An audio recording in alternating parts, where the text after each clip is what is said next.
чек арада жайгашкан мугалимдер үчүн мындай ноутбуктар тапшырды. Айнура Тургунова Лейлек районунун чек арада жайгашкан Достук айылындагы мектепте көп жылдардан бери эмгектенип келет. Ал бүгүн ноутбук алып кубанып турган чагы. Айтымында санариптештирүү доорунда маалыматтык технологияны пайдалануу окуу процессин жакшыртып, коом талабына ылайык сапаттуу билим берүүгө шарт түзө алат.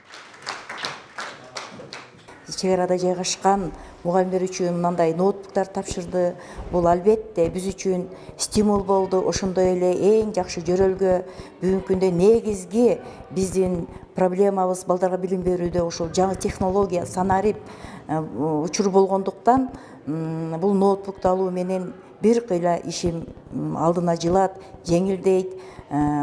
Кудай кааласа биз ушу балдарга мындан арда билим тарбия берүүдө эч кандай кыйынчылык жаралбайт деген ойдомун. Эми профсоюз уюмуна, республикалык профсоюз уюмуна бүткүл ошол келип катышкан мугалимдердин атынан ыраазычылык билдирем эми.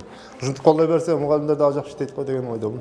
Мугалимдердин бүгүнкү күндөгү жашоо шарты, мугалимдерге түзүлгөн, көрүлгөн камкордук биринчи орунга чыгып атат. Облус аймагындагы мектеп, бала бакчалардын директорлорун, мугалимдерин жана кесиптик бирлик уюмдарынын төрагаларын башын бириктирген окутуу семинарына билим жана илим кызматкерлеринин кесиптик бирлигинин борбордук комитетинин төрагасы Асылбек Токтогулов жана кеңешчиси Абдыкадыр Султанбаев катышып, алар менен жакындан баарлашууга мүмкүнчүлүк түзүлдү. Бүгүнкү күнү мугалимдерди бардык жагынан колдоого алуу бул жалаң профсоюздун милдети эмес, бул жалпы коомдун милдети. Бүгүнкү күнү ушул болгон окуяны мындай бир сөз менен айтканда, Баткен менин жүрөгүм, Баткендин шарты оңолсо, Баткендеги элдин жашоо шарты оңолсо, республика оңолот деген ар бир Кыргызстандын адамынын жүрөгүндө туруп калды да. Ошон үчүн бир чоң коомдук уюм катары, мугалимдердин коргоочусу катары профсоюз алдыңкы планда буга чейин мугалимдер дес алуусун уюштурганбыз. Ар бир райондон 74 мугалимди жибердик. Андан тышкары мына мынтип каражат менен алып келип ноутбук сатып берип атабыз.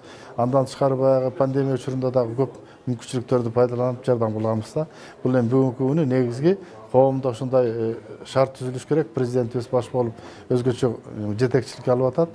Мугалимдердин шартын түзүп берүү. 62 статьяда жабыктар. Дегенде кызматкер жумушка алынгандан кийин иштеп аткан учурда. Иш-чараны уюштуруудан башка максат билим берүү мекемелеринде жетекчи менен кызматкердин ортосунда эмгек мамилесин түзүүдө, жетекчиликке алынуучу ченемдик укуктук актылар жана билим берүү кызматкерлеринин эмгек акыларын тарификациялоону туура түзүү боюнча маалымат берүү менен кызматкерлердин социалдык таламдарын коргоо болуп саналат. Билим кызматкерлеринин кесиптик бирлигинин борбордук комитетинин тапшырмасы бар. Жерлерде билим берүү кызматкерлеринин укугун коргоодо баштапкы уюмдун төрагалары, райондук шаардык уюм төрагалары укуктарын коргоодо Кыргыз Республикасынын мыйзамдары менен иштөөдө өз билимдерин өркүндөтүп туруу керек.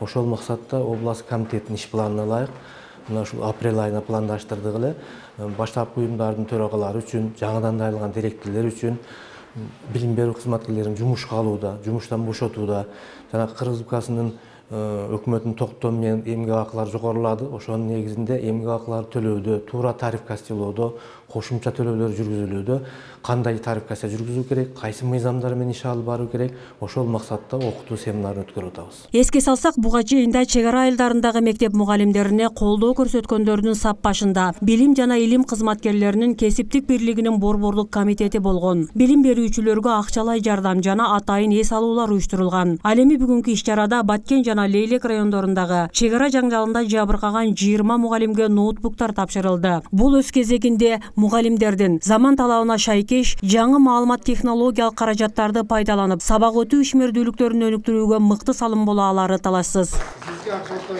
Бермет Манасова, Жыргал Абдижалил уулу, Алтын бешик жаңылыктары. Жылып кетишине өбөлгө түзүлсүн. Сиздин ишиңизге ийгилик каалайбыз.